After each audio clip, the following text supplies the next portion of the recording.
All right, let's talk LSU Tigers football. Obviously, heading into a big time matchup in terms of a cross conference matchup, coming off of kind of an ugly but much needed road SEC victory. But behind the scenes, it looks like the LSU Tigers are making a really smart move that could have a huge impact for the future. I'm Nick, and this is Saturday Morning Inspection.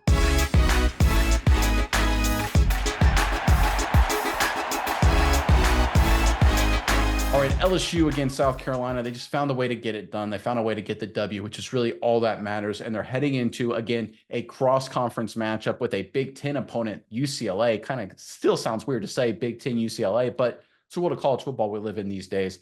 As LSU is getting ready for this opponent, like all smart programs do, the Tigers and Brian Kelly are keeping an eye on recruiting. You always must be recruiting, and it looks like the Tigers are setting themselves up to make a massive move for the future. Let's pull up this report courtesy of SI.com.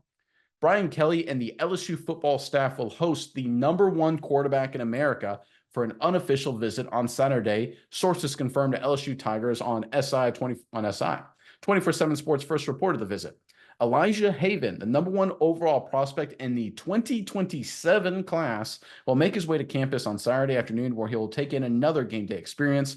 The coveted signal caller was in town for the Tigers' home opener against the Nicholls State Colonels, with LSU now getting him in Death Valley once again. Haven has become one of the top targets in the country after blowing up during his freshman campaign for Baton Rouge Dunham High School in 2023. All right, look, this is obviously setting up to be another massive move for the LSU Tigers. Of course, we saw what they did at the quarterback position this offseason for the 2025 class, getting Underwood. It looks like they're setting themselves up to get the best guy in 2027 as well. Love this long-term approach from Coach Kelly and his staff. Miles, I'm curious what your thoughts are on this. But first, LSU fans in the comment section below, obviously heading into kind of an interesting matchup against UCLA. I personally think LSU should overwhelm them, but you never know with these kind of games, weird things can happen. Give us your prediction, final score, LSU, UCLA, and put it in the comment section below. But Miles, what do you think of this latest news out of LSU?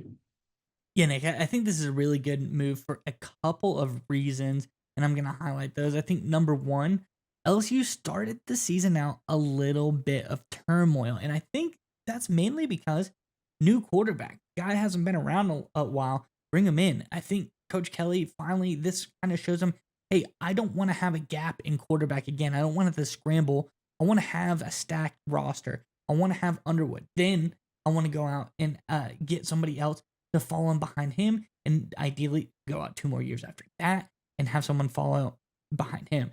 In comes Elijah Haven. I think this is a really good move for them. A local kid, recruiting locally early on. That's another way you can battle turmoil or a harsh start to the season. Be hyper local. Get the best guys in Louisiana, then start to branch out, start at your base.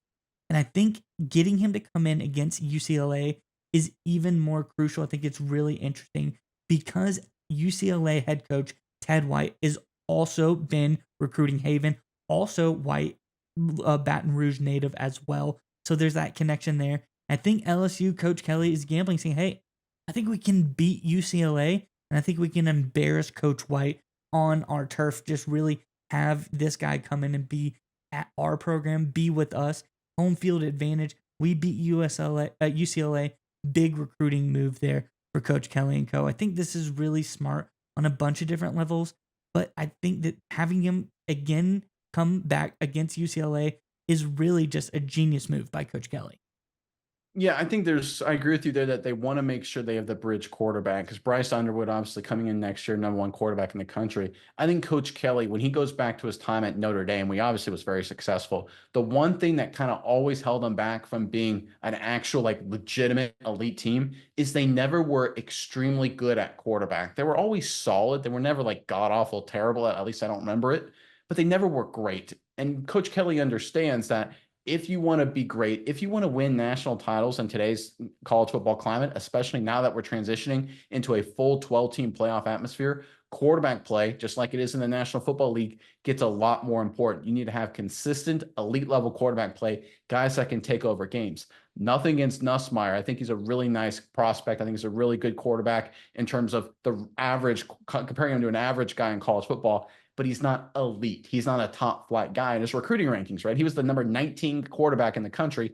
Really, really good, obviously, but he's not #1. There's a delta there. Underwood, #1. Haven number one. It's clear what Coach Kelly's strategy is here. He's like, we're going to go all in on elite quarterback play, which makes sense, right? You know, LSU, they're going to recruit the heck out of defensive linemen, defensive backs, and wide receivers. We know that is going to happen almost no matter who's the coach, no matter who's the assistant coaches. They're going to crush it in that realm. The one thing that could separate LSU from being, 9-10 win team to making a run at a national title is elite quarterback play or lack thereof.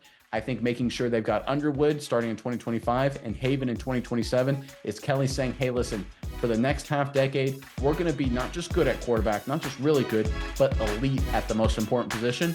I think it's a smart move.